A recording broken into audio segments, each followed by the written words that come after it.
Về vấn đề du hành thời gian, thế giới đã ghi nhận rất nhiều trường hợp vô cùng bí ẩn về những người đã vô tình rơi vào lỗ thủng hay đường hầm xuyên thời gian. Họ có thể đã trở về quá khứ hàng trăm năm hoặc du hành tới tương lai cả nghìn năm. Và những câu chuyện mà họ kể lại khiến chúng ta vô cùng tò mò và cảm thấy kỳ lạ.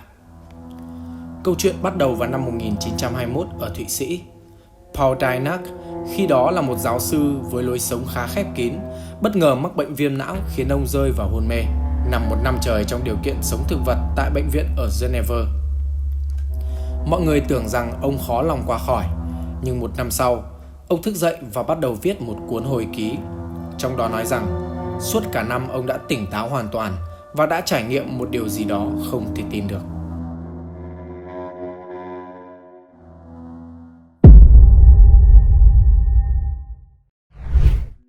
Như Dirac giải thích trong cuốn hồi ký của mình, cuốn Biên niên sử của tương lai, ý thức của ông rời thân thể và đã tiến nhập vào cơ thể của một người đàn ông tên là Andrew Northman, sống vào năm 3906, khi đó cũng đang rơi vào hôn mê sau một tai nạn nghiêm trọng. Sau đó, Andrew Northman tỉnh dậy và nói bằng một ngôn ngữ không rõ, có lẽ là tiếng Thụy Sĩ thế kỷ 20. Hơn nữa, Northman không nhận ra các thành viên trong gia đình anh và anh không thể ngủ được. Anh ấy vĩnh viễn tỉnh táo. Theo Dirac viết, những người trong năm 3906 nhận ra rằng có một ý thức khác tồn tại trong cơ thể của Andrew Northman và họ quyết định nói với anh ta tất cả mọi thứ xảy ra trên thế giới trong 2 thiên niên kỷ qua. Thế giới tương lai qua lời kể của Paul Dirac. Có rất nhiều thứ sẽ thay đổi trong thế giới tương lai và dưới đây là một số nét chính. Những người trong tương lai giải thích rằng một loài người mới có tên Homo occidentalis novus sẽ xuất hiện trên trái đất. Nhân loại sau năm 2000 phải đối mặt với các vấn đề nan giải như quá tải dân số, hệ sinh thái bị hủy diệt dần, ô nhiễm khí CO2 và biến đổi khí hậu, dinh dưỡng kém, chế độ độc tài tàn bạo và gian dối, chiến tranh cục bộ. Nhưng mặt khác, các nhà khoa học vật lý phát hiện ra các phương trình của chất dị thái, ether, trường thống nhất về điện từ, lực hấp dẫn tĩnh, khí động lực học hoặc phản trọng lực. Mọi thứ cũng trở nên rõ ràng hơn khi họ biết rằng hầu hết năng lượng của trường hấp dẫn đến từ những bức xạ mặt trời hồng ngoại. Bằng cách này, mô hình năng lượng cũ với khí thải CO2 được thay thế bởi một mô hình năng lượng mới, có thể tái sử dụng và sạch sẽ, không gây ô nhiễm môi trường, cũng như giá thành rẻ được đưa vào sử dụng toàn cầu. Các hệ thống kinh tế đang dần tái chuẩn hóa, tiến bộ hơn, có lợi hơn cho con người. Những thói quen ăn thịt của phần lớn nhân loại sẽ nhường chỗ cho một mô hình dinh dưỡng gần gũi hơn với việc ăn chay. Lúc này, chính phủ toàn cầu được thành lập. Việc công bố công khai và liên kết với các thiên hà khác hoặc các nền văn minh ngoài trái đất là một nhận thức chung trong toàn cộng đồng. Với sự giúp đỡ của các nền văn minh tiên tiến, của Liên minh Thiên hà Andromeda, các cuộc chiến tranh cục bộ trên trái đất do sự bất đồng chính kiến và bất bình đẳng kinh tế cũng như công nghệ có thể tránh được. Và những vũ khí gây sát thương lớn mang tính hủy diệt nhân loại như vũ khí hạt nhân đều bị ngăn chặn. Hệ thống tiền tệ, ngân hàng, doanh nghiệp, thị trường chứng khoán như chúng ta biết sẽ không còn tồn tại nữa. Tuy nhiên, một loại tiền điện tử phi ngân hàng được sử dụng.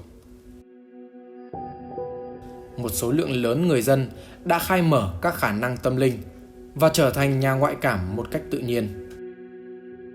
Khoa học đã có một sự tiến bộ chưa từng có. Tầng khí quyển mới và mặt trời bên trong trái đất được phát hiện. Trong lĩnh vực y tế, thuốc và dược phẩm sẽ dần không còn được sử dụng nữa, mà thay thế vào đó là các phương pháp trị bệnh bằng âm thanh, màu sắc, ánh sáng và thiền định. Trong những thế kỷ sau, nhân loại cũng cho ra đời ngôn ngữ phổ quát, với bảng chữ cái được sử dụng bằng những hình ảnh 3 chiều bên trong, và được truyền đi liên lạc với nhau bằng khả năng ngoại cảm từ tâm trí tới tâm trí mà không cần sử dụng âm thanh giao tiếp bên ngoài, cũng như văn bản hay Internet. Giao thông cũng thuận tiện hơn rất nhiều nhờ sử dụng công nghệ cổng từ trường. Đến giai đoạn này, dân số của trái đất chỉ vào khoảng dưới 1 tỷ người, với đời sống rất sung túc và phong phú. Các luật lệ trong xã hội cũng được giảm thiểu đến mức tối giản. Bí ẩn được công bố ra thế giới. Tỉnh dậy sau tất cả những gì đã trải qua, ban đầu Dynac sợ bị coi là một người điên, nên ông không nói cho bất cứ ai về chuyện gì đã xảy ra với mình. Tuy nhiên, mọi thứ đã thay đổi khi Dynac chuyển đến Hy Lạp. Ở tuổi 36, sức khỏe của Dynac trở nên tồi tệ hơn. Vì vậy, ông quyết định chuyển đến Hy Lạp, nơi khí hậu phù hợp hơn với sức khỏe của mình để dạy tiếng Pháp và tiếng Đức trong một trường học.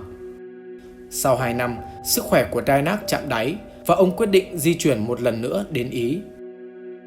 Tuy nhiên, trước khi rời Hy Lạp, ông đã đưa nhật ký của mình cho Papahazit, một học trò yêu thích của mình, để thực hành tiếng Đức thông qua việc dịch văn bản từ tiếng Đức sang tiếng Hy Lạp.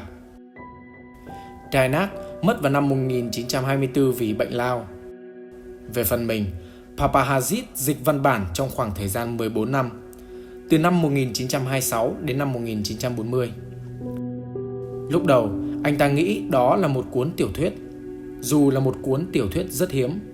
Nhưng sau đó, anh ta nhận ra rằng những gì anh ta dịch trên thực tế là một cuốn hồi ký, một cuốn sách sẽ khiến thế giới phải kinh ngạc, nên đã quyết định đưa nó đi xuất bản vào năm 1972 bằng tiếng Hy Lạp. Cuốn sách nhanh chóng tạo được tiếng vang cũng như không ít tranh cãi trong công chúng. Đó là một thời tương lai quá xa và rất khó để kiểm chứng những điều được Dynac nhắc tới. Tin hay không tùy thuộc vào quan điểm mỗi người. Nhưng những gì chúng ta đang trải qua, thế giới hỗn loạn, ô nhiễm môi trường, sự xuất hiện của tiền ảo, phần nào đã cho thấy những gì được nhắc đến nhất định phải có một sự chính xác nào đó. Dường như các câu chuyện về nền văn minh trong tương lai đều có điểm chung là khi con người ta tiến hóa và phát triển, họ đều phát triển cả những khả năng siêu cảm đặc biệt. Đời sống tâm linh cũng trở nên phổ biến. Việc ăn chay và thiền định cũng đều là những điều cốt lõi trong đạo Phật mà chúng ta đã biết. Vậy, các bạn cảm nghĩ sao về điều này? Hãy để lại cảm nghĩ của mình ở dưới phần bình luận của video. Và nếu thích các chủ đề về thế giới kỳ bí trên kênh Sinh Lê, các bạn hãy nhấn nút đăng ký để ủng hộ kênh và nhấn nút chuông bên cạnh để được thông báo từ những video mới nhất. Xin cảm ơn.